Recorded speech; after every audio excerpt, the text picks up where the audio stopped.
Microeconomics हमने last class में supply chapter start किया था। सप्लाई में हमने सप्लाई क्या होता है वो पढ़ा था, फैक्टर्स अफेक्टिंग सप्लाई पढ़ा था, और मैंने आपको ये बोला था ये जो फैक्टर्स अफेक्टिंग सप्लाई है यही हम पूरे सप्लाई चैप्टर में पढ़ने वाले हैं। जैसे हमने फैक्टर्स अफेक्टिंग डिमांड ही तो पढ़ा पूरे डिमांड चैप्टर में, अलग अलग ग्रुप में। तो सबसे पहले हम इसमें पढ़ रहे हैं, आज टॉपिक पढ़ रहे हैं supply schedule and supply curve. देखिए, जब हम अलग अलग प्राइसेस पे जो क्वांटिटी सप्लाई हो रही है, अगर हम उसे टैबुलर फॉर्म में प्रेजेंट करें कि भाई प्राइस इतनी होगी तो इतना माल बिकेगा, इतनी प्राइस होगी तो इतना माल बिकेगा, यानी वेरियस प्राइसेस पे वेरियस क्वांटिटी सप्लाइड को अगर हम प्रेजेंट कर रहे हैं टैबुलर फॉर्म में, तो we call it demand schedule. Schedule means table. And when we present it graphically, जब हम उसे ग्राफिकली प्रेजेंट करें, we call it supply curve. यहाँ लिखा भी हुआ है supply curve, tabular presentation of quantity supplied at various prices. Supply curve, graphical presentation of quantity supplied at various prices. अब दो तरीके से हम क्वांटिटी सप्लाइड बता सकते हैं, या तो किसी एक सप्लायर की या पूरे मार्केट की। तो जब हम किसी एक सप्लायर की क्वांटिटी सप्लाइड अलग अलग प्राइसेस पे बता रहे हैं, we call it individual supply curve. And when we present quantity supplied by all the suppliers in the market, we call it market supply curve. यहाँ लिखा हुआ है individual supply schedule and market supply schedule. Individual supply schedule presents quantity supplied by individual supplier. देखिए, price बढ़ रही है 1 2 3 4 5, हमने यही पढ़ा था, प्राइस बढ़ेगी क्वांटिटी सप्लाइड बढ़ेगी। तो क्वांटिटी सप्लाइड भी बढ़ रही है 5 8 12 17 22। मार्केट सप्लाई शेड्यूल, मैंने ये बोला था पूरे इकोनॉमिक्स में जहां कहीं पर भी हमें मार्केट को स्टडी करना होगा, it is not possible for us to study so many products, so many suppliers, so many customers, so will restrict our area of study to 2 suppliers और 2 प्रोडक्ट्स और 2 कंज्यूमर्स। सो ये माना जा रहा है मार्केट में सिर्फ 2 ही सप्लायर है, ए और बी। ए इतनी सप्लाई करेगा माल की, बी इतनी सप्लाई करेगा, दोनों को जोड़ दे तो मार्केट की सप्लाई पता चल जाएगी क्या। जब हमने इस एक सप्लायर की डिमांड सप्लाई को ग्राफ में प्रेजेंट किया तो ये बन गया इंडिविजुअल सप्लाई कर्व। जब प्राइस 1 रुपया है, क्वांटिटी सप्लाइड 5 है। जब प्राइस 2 रुपया है, क्वांटिटी सप्लाइड 8 है। जब प्राइस इज ₹3, क्वांटिटी सप्लाइड 12, 4 पर 17 एंड 5 पर 22। Market supply schedule, when price is 1, total quantity supplied is 9. When price is 2, total market supply is 14. Price is 4, market supply is 21, 28 and 33 respectively. At price 3, 4, 5. ठीक है क्या? Nature कैसा है supply curve का? Supply curve एक upward sloping curve है। हमने एक बेसिक प्रॉपर्टी पढ़ी थी ग्राफ की। When the two things which are presented on graph, if they have positive relation, the curve will be upward sloping. If they have negative relation, curve will be downward sloping, because price and supply have positive relation. Either both will increase or both will decrease. The curve is upward sloping. Next topic पढ़ रहे हैं हम law of supply. Again we are not studying anything new. हम वही पढ़ रहे हैं जो हमने सप्लाई के चैप्टर में पहले दिन पढ़ा था।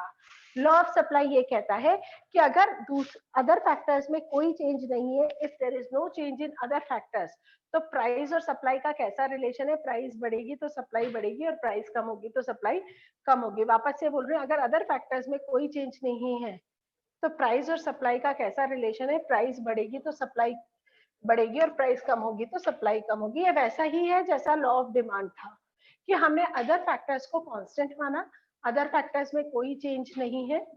बोर्ड पर देखें, the law states that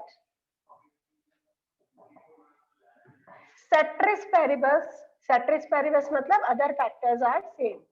ceteris paribus, if price increases, supply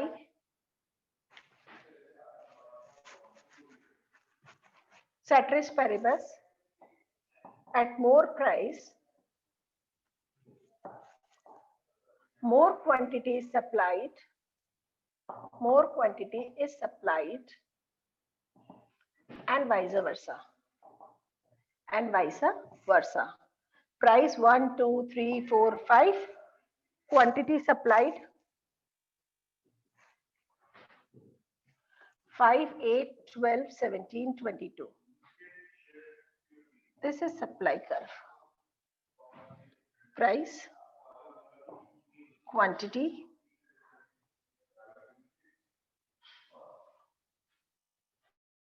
five, 10, 15, 4, 8, 12, 16, 20, 24. 1, 2, 3, 4, 5. On 1 it's 5, on 2 it's 8, on 3 it's 12, on 4 it's 17, on 5 it's 22. SS.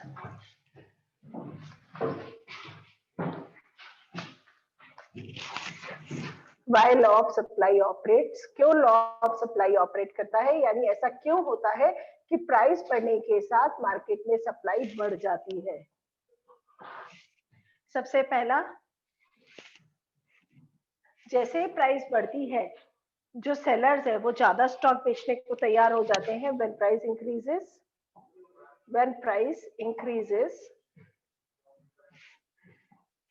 sellers become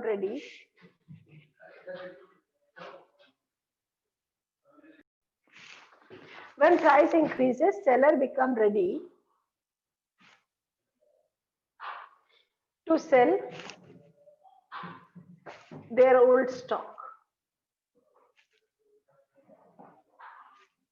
Sell their stock. And vice versa. Prices कम हो जाएगी तो नहीं बेचेंगे.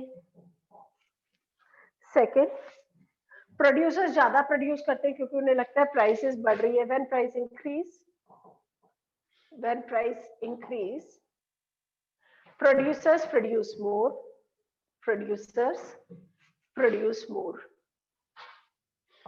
And vice versa. Price कम हो जाएगी तो माल बनाना ही कम कर देंगे कि कोई दाम ही नहीं मिल रहे. And vice versa. जब प्राइस बढ़ती है इसका मतलब ये है कि मार्जिन ज्यादा है तो नए लोग मार्केट में आ जाते हैं. जब कोविड-19 हुआ और नया मास्क सैनिटाइजर का बिजनेस चला, स्टार्टिंग में तो मास्क वगैरह बहुत महंगे थे, तो सब लोग मास्क सैनिटाइजर बेचने का काम करने लग गए क्योंकि मुनाफा था. तो whenever there is price increase, new firms enter into the market. When price increase,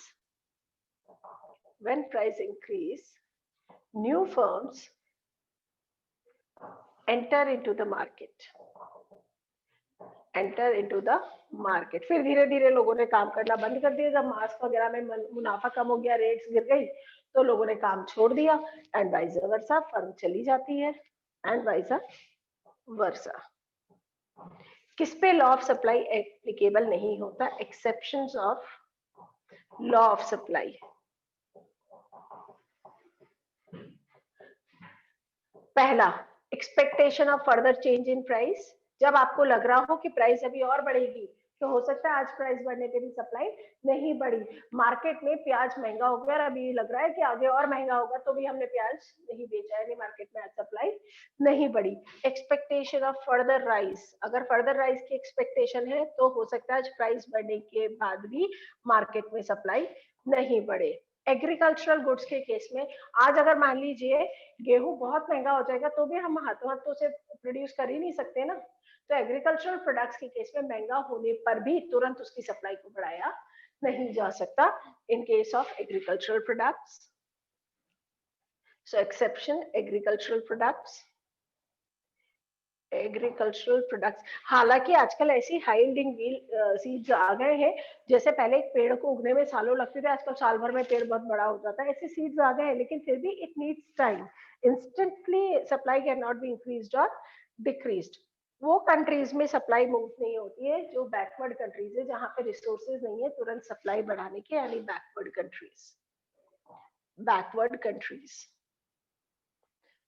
countries cities कुछ भी बोल दो, जहां पे बैकवर्ड सिटीज कंट्रीज कुछ भी होगी वहां पे अचानक से सप्लाई नहीं बढ़ा सकते. High quality artistic goods. मान लीजिए बहुत डिमांड आ गई आर्टिस्टिक पेंटिंग्स की, या मार्केट में बहुत महंगी हो गई आर्टिस्टिक पेंटिंग्स, तो भी तुरंत आर्टिस्टिक पेंटिंग्स नहीं बढ़ सकती. उन्हें जो टाइम लगेगा बनने में वो टाइम लगना ही लगना है. High quality artistic goods.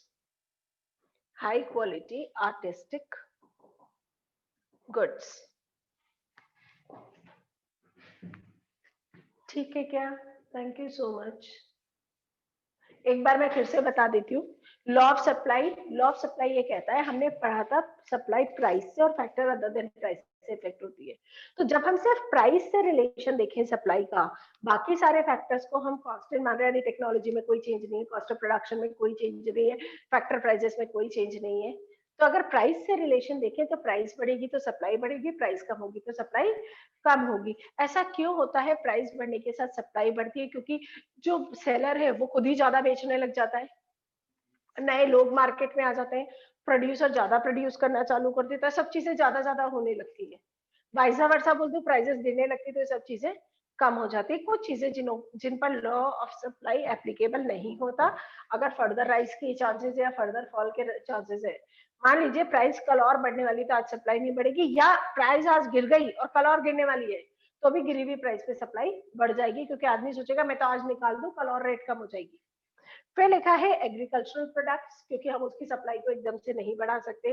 Backward countries में सप्लाई एकदम से नहीं बढ़ाई जा सकती क्योंकि रिसोर्सेज नहीं होते उनके पास। ये backward countries, backward cities, backward areas, backward state सब पे एप्लीकेबल है। हाई क्वालिटी आर्टिस्टिक गुड्स, क्योंकि हाई क्वालिटी आर्टिस्टिक गुड्स को बनने में टाइम लगता है, मेहनत लगती है, इसलिए ये तुरंत से प्राइस बढ़ने से इनकी सप्लाई को नहीं बढ़ाया जा सकता। Thank you so much.